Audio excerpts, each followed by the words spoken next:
school real good, and let's see, what else?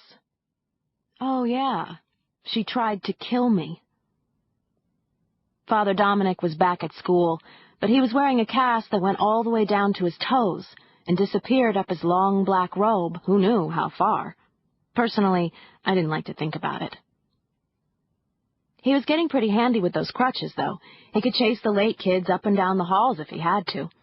But since he was the principal, and it was up to the novices to hand out late slips, he didn't have to.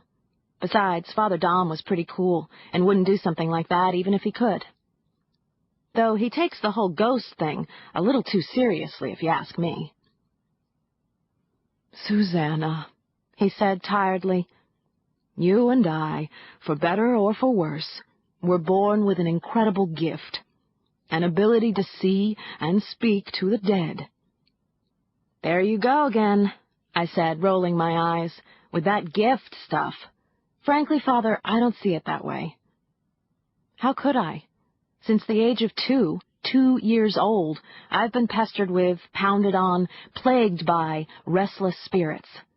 For 14 years, I've put up with their abuse, helping them when I could, punching them when I could not, always fearful of somebody finding out my secret and revealing me to be the biological freak I've always known I am, but have tried so desperately to hide from my sweet, long-suffering mother.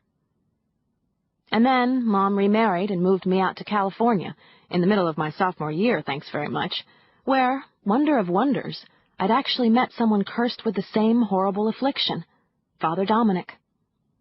Only Father Dominic refuses to view our gift in the same light as me. To him, it's a marvelous opportunity to help others in need. Yeah, okay, that's fine for him. He's a priest. He's not a 16-year-old girl who, hello, would like to have a social life. If you ask me, a gift would have some plus side to it, like superhuman strength or the ability to read minds or something. But I don't have any of that cool stuff. I'm just an ordinary 16-year-old girl, well, okay, with above-ordinary looks, if I do say so myself, who happens to be able to converse with the dead. Big deal. "Susanna," he said now, very seriously, "we are mediators. We aren't, well, terminators. Our duty is to intervene on the spirit's behalf and lead them to their ultimate destination. We do that by gentle guidance and counseling, not by punching them in the face or by performing Brazilian voodoo exorcisms." He raised his voice on the word exorcisms, even though he knew perfectly well I'd only done the exorcism as a last resort. It's not my fault half the school fell down during it. I mean, technically, that was the ghost's fault, not mine. Okay already, I said, holding up both hands in an I surrender sort of gesture. I'll try it your way from now on. I'll do the touchy-feely stuff. Geez, you West Coasters. It's all back rubs and avocado sandwiches with you guys, isn't it? Father Dominic shook his head. "And what would you call your mediation technique, Susanna? Headbutts and chokeholds?" "That's very funny, Father Dom," I said. "Can I go back to class now?" "Not yet."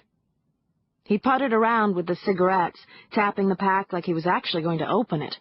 That'll be the day. "How was your weekend?" "Swell," I said.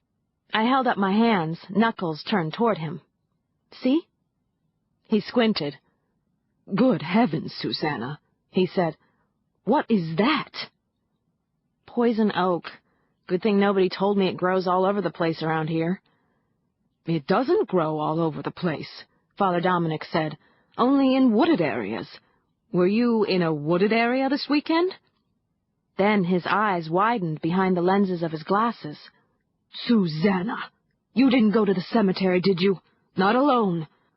I know you believe yourself to be indomitable, but it isn't at all safe for a young girl like yourself to go sneaking around cemeteries, even if you are a mediator." I put down my hands and said disgustedly, "I didn't catch this in any cemetery. I wasn't working. I got it at Kelly Prescott's pool party Saturday night." "Kelly Prescott's pool party?" Father Dominic looked confused. "How would you have encountered poison oak there?" Too late, I realized I probably should have kept my mouth shut. Now I was going to have to explain, to the principal of my school, who also happened to be a priest, no less, about how a rumor had gone around midway through the party that my stepbrother Dopey and this girl named Debbie Mancuso were going at it in the pool house. I had, of course, denied the possibility, since I knew Dopey was grounded. Dopey's dad, my new stepfather, who, for a mostly laid-back California kind of guy, had turned out to be a pretty stern disciplinarian, had grounded Dopey for calling a friend of mine a fag. So when the rumor went around at the party that Dopey and Debbie Mancuso were doing the nasty in the pool house, I was pretty sure everyone was mistaken. Brad, I kept insisting. Everyone but me calls Dopey Brad, which is his real name, but believe me, Dopey fits him much better. Was back home listening to Marilyn Manson through headphones, since his father had also confiscated his stereo speakers. But then someone said, "Go take a look for yourself." And I made the mistake of doing so, tiptoeing up to the small window they'd indicated and peering through it. I had never particularly cared to see any of my stepbrothers in the buff. Not that they are bad-looking or anything. Sleepy, the oldest one, is actually considered something of a stud by most of the girls at Junipero Serra Mission Academy, where he is a senior and I am a sophomore. But that doesn't mean I have any desire to see him strutting around the house without his boxers. And of course Doc, the youngest, is only 12, totally adorable with his red hair and sticky-outy ears, but not what you'd call a babe. And as for Dopey, well, I particularly never wanted to see Dopey and his altogether. In fact, Dopey is just about the last person on earth I'd ever wish to see naked. Fortunately, when I looked through that window, I saw that reports of my stepbrother's state of undress, as well as his sexual prowess, had been greatly exaggerated. He and Debbie were only making out. This is not to say that I wasn't completely repulsed. I mean, I wasn't exactly proud that my stepbrother was in there tongue-wrestling with the second stupidest person in our class, after himself. I looked away immediately, of course. I mean, we've got showtime at home, for God's sake. I've seen plenty of French kissing before. I wasn't about to stand there gawking while my stepbrother engaged in it. And as for Debbie Mancuso, well, all I can say is she ought to lay off the sauce. She can't afford to lose any more brain cells than she already has, what with all the hairspray she slathers on in the girls' room between classes. It was as I was staggering away in disgust from the pool house window, which was situated above a small gravel path, that I believe I stumbled into some poison oak. I don't remember coming into contact with plant life at any other time this past weekend, being a generally indoors kind of girl.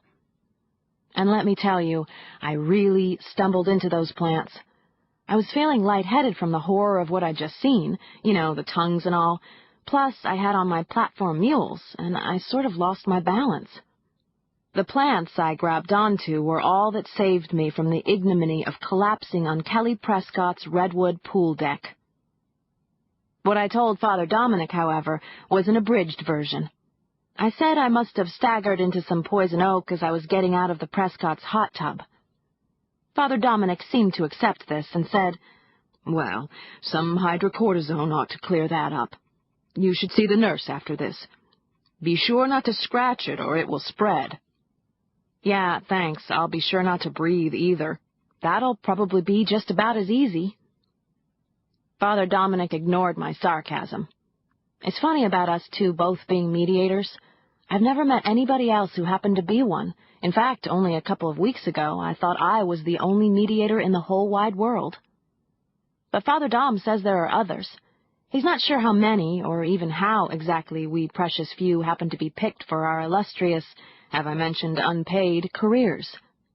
I'm thinking we should maybe start a newsletter or something, the Mediator News, and have conferences. I could give a seminar on 5 easy ways to kick a ghost's butt and not mess up your hair. Anyway, about me and Father Dom. For two people who have the same weird ability to talk to the dead, we are about as different as can be. Besides the age thing, Father Dom being 60 and me being 16, he's Mr. Nice himself, whereas I'm, well, not. Not that I don't try to be. It's just that one thing I've learned from all of this is that we don't have very much time here on Earth. So why waste it putting up with other people's crap?